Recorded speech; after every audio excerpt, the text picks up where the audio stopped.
Hey everyone, welcome back to World Talk, the podcast where real conversations teach you real English. I'm Jenna. And I'm John.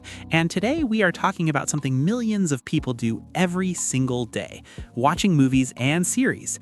But today we're flipping the script. We're not just watching for fun, we're watching to learn. Because here's the truth, your Netflix subscription, your Disney Plus, your HBO Max, they are the most underused English classrooms on the planet. Everything you need to learn the language is right there, on demand, available 24 hours a day. And yet, most people watch with subtitles in their own language and absorb almost no English at all. Today, we're going to change that. We're going to talk about how to actually learn English through the shows and movies you already love, with real examples, real techniques, and real results. We're talking Friends, Breaking Bad, The Office, Stranger Things, Inception, The Crown, Forrest Gump. All of it. So grab your remote, get comfortable, and let's press play on this episode. And hey, if you know someone who watches series all day and keeps saying they want to learn English, send them this episode right now. That excuse is officially over. Let's go. Let's start with the why. Why are movies and series so powerful for learning English?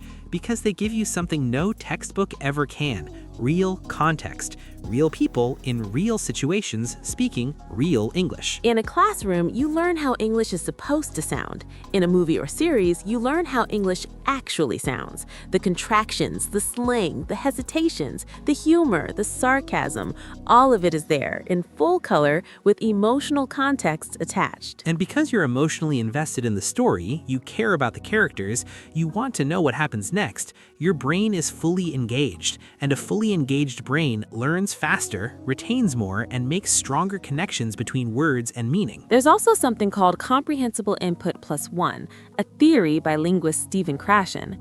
The idea is that you learn best when you understand most of what you hear, but there's still a small stretch, a little challenge. Movies and series hit that sweet spot perfectly, especially when you use subtitles strategically. And the exposure is massive. A single season of a series is anywhere from 5 to 15 hours of English. That's more listening practice than most students get in an entire semester of classes.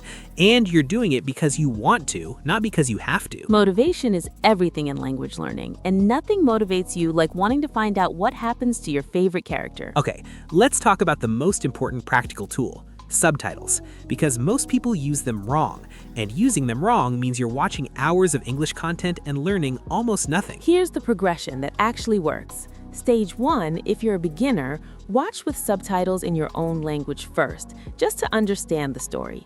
Don't try to learn yet. Just enjoy it and get comfortable with the sound of English. Stage 2, re-watch with English subtitles. Now you know the story, so your brain is free to focus on the language. You'll be amazed how much you pick up when you're not anxious about missing the plot. Stage 3, watch without any subtitles.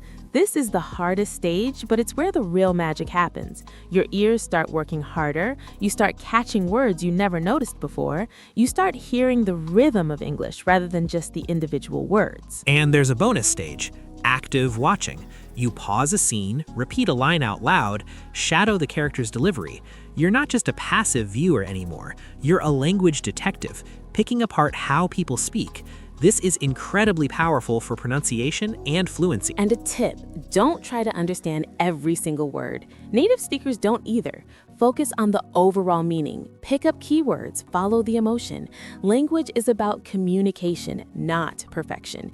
If you understand 70%, you're doing great. Let's talk recommendations, because not all content is equally good for learning, and the right choice depends a lot on your level.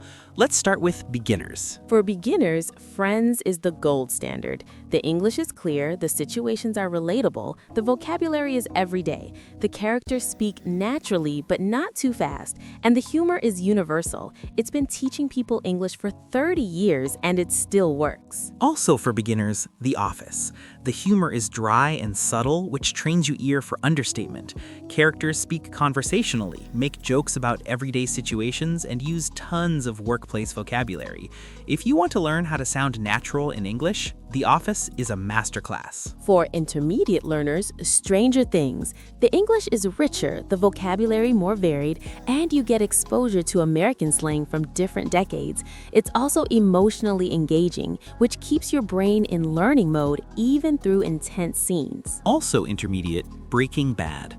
Walter White's transformation is told through some of the most powerful dialogue in TV history. The writing is precise, intelligent, and full of moral complexity. You'll learn vocabulary for chemistry, crime, family conflict, and moral philosophy all in one show. For advanced learners, The Crown. British English at its most formal and elegant. The vocabulary is sophisticated, the historical references are rich, and the accents give you exposure to upper-class British pronunciation. If you want to sound polished and educated in English, The Crown is your school. And for movies, Forrest Gump is perfect for all levels. Simple, emotional, deeply American. Tom Hanks speaks slowly and clearly, the cultural references are fascinating, and the expressions are iconic real-life English. And Inception for advanced learners. Complex ideas, rich vocabulary, intense discussions about reality and the mind. Okay, pause. We need to know, what series or movie has taught you the most English? Or what are you watching right now? Drop it in the comments. We read every single one, and we love discovering new shows through you guys. And if you haven't subscribed yet, now is the perfect moment. Now, let's talk about the difference between passive watching and active learning, because you can watch 1,000 hours of English content passively and make very slow progress. But 30 minutes of active watching can teach you more than a week of classes. Let's talk active watching, because that means you're engaged. You pause when you hear something interesting. You rewind to catch a phrase you missed. You notice how a character expresses surprise or anger or sarcasm, and you think, how would I say that? You're not just a viewer, you're a student of the language. One technique that works brilliantly is called the shadowing method. You pick a scene, a minute or two, and you watch it several times. First, to understand, then to repeat out loud, matching the speaker's rhythm and emotion, then without sound, just speaking along. By the end, you own those lines. They live in your mouth, not just in your head. Another great technique, keep a small notebook next to you while watching. When you hear a word or expression you love, write it down. After the episode, look up the ones you circled.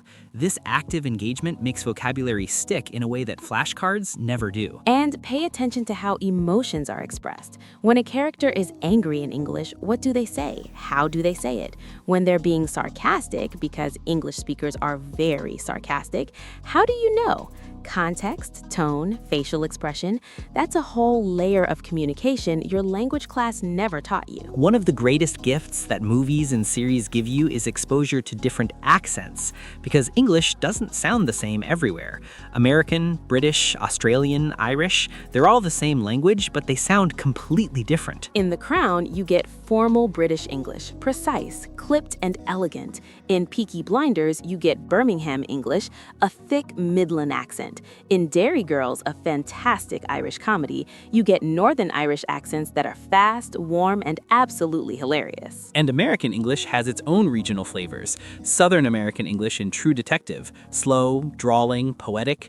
New York in Succession, fast, sharp, aggressive.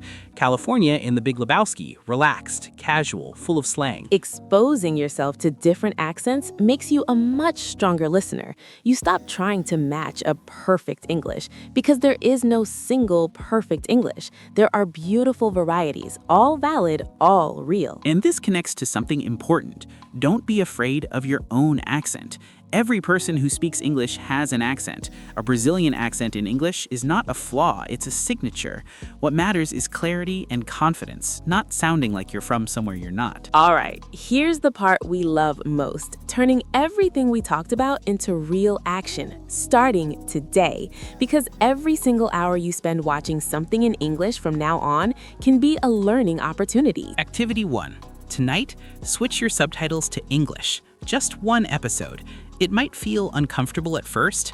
That discomfort is growth. Your brain is working harder, and that's exactly what you want. Activity 2, pick one scene from a show you love, 2 to 3 minutes, and shadow it. Pause, repeat, match the emotion, the rhythm, the pace. Do this 3 times. By the 3rd time, you'll feel the language living in your body differently. Another great technique, write down 3 expressions you heard in a show this week that you want to start using. Not just know, actually use. In a message, in a conversation, out loud to yourself. And activity 4, after finishing an episode, summarize what happened in English, out loud, in your head, in your notes. In this episode, the characters discovered that this forces you to produce language, not just receive it, and production is where fluency lives. Activity 5, look up one show or movie from our recommendations that you haven't seen yet and commit to watching the first episode this week in English. Your level is higher than you think. Activity 6, follow a YouTube channel that talks about series or movies in English. Cinefacts, Screen Junkies, IGN, people discussing storytelling and cinema in natural English. You get the language and the content you love at the same time. Movies and series are not guilty pleasures. They are legitimate, powerful, deeply human ways to absorb a language. Every time you hear a character say something that moves you, surprises you, or makes you laugh in English, that's a lesson. That's your brain making a connection that will stay with you. The stories we love shape us, and when those stories are in English, they shape our English too. They give us vocabulary for emotions we didn't know how to express, phrases for situations we hadn't encountered yet, accents that open our ears to the full music of the language. So tonight, open Netflix, open whatever you have, and make a choice. English subtitles or no subtitles. Either way, you're learning. Either way, you're growing. Either way, you're one episode closer to fluent. You just listened to an entire World Talk episode in English about stories, characters, culture, and language. That's real growth, and we're so proud to be part of your journey. If this episode helped you see your screen time differently, hit that like button and subscribe to World Talk. Every episode is a new conversation, a new world, and a new step toward the English you've always wanted. Take care of yourselves, keep watching, keep learning, and we'll see you in the next one. Bye, everyone.